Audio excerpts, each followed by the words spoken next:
Magluto ako ng sinigang na hipon, 1 kilo. Sindihan ko muna ang apoy. Sa 1 kilo, maliit na luya, 1 pirasong sibuyas, 3 pirasong medium size kamatis. Pagalo-haloy ng lahat. Hintay kumulo para malamog ng konti ang kamatis. Mga 5 minuto lang. Buksan ko na. Ito palang tubig, 6 na tasa. O yan, malambot na ang kamatis.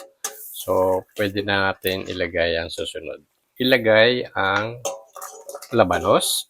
Ang labanos 1 piraso na buo. Slice nyo lang na diagonal. 1 mangkok na sitaw, approximate 1/4 na tali. Haluin ng konti. Pakuluin ng 2 minuto lang. Tapos isusunod ka na yung iba. Buksan, meron ng 2 minuto hanggang 3 minuto.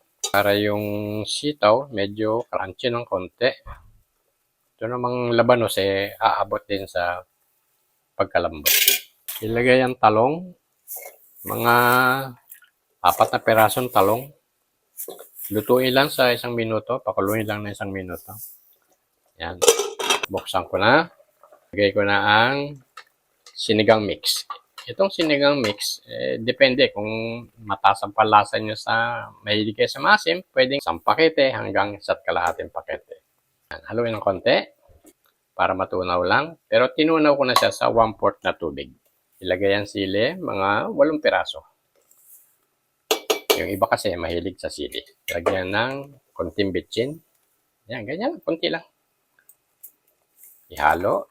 Yan.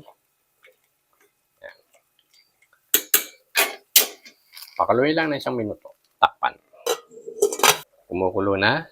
Dagdagan ng 1 tablespoon na patis. Yan. Haluin.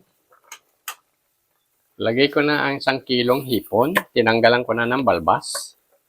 Tanggal ang balbas. Makita nyo, medyo shiny. Babad nyo muna ng hipon sa tubig. Tapos lagyan nyo ng 1 tablespoon na asin. Hayaan nyo ng mga 15 minutos. Para maging sariwa uli. Lagay ko na ang 1 kilo. Dandaan ng halo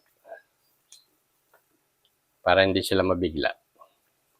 Pag napansin nyo ang hipon na nagbabago na siya ang kulay, malapit na yan. Dapat kasi ang hipon, pag nilagay nyo sa kumukulong tubig, mga 3 minuto lang. Huwag nyo i-overcook kasi titigas ang laman. Yun lang ang kuha ng hipon. Madali lang maluto ang hipon. Huwag nyo nang haluin para hindi malamog. Hintayin lang natin to ng 3 minuto. 3 minuto lang talagang dapat sa hipon pagkakulo. Huwag sosobra. Buksan ko na, 3 minuto na. Sakto, kukulo na siya sa 3 minuto. Haluin lang ng dandahan. Huwag haluin ng pailalim at paibabaw. Ganyan lang. Para hindi masira ang mga gulay sa ilalim. Balanse na ang kulay ng mga hipon sa 3 minuto. Tikman. Kung may kulang man to, konti lang.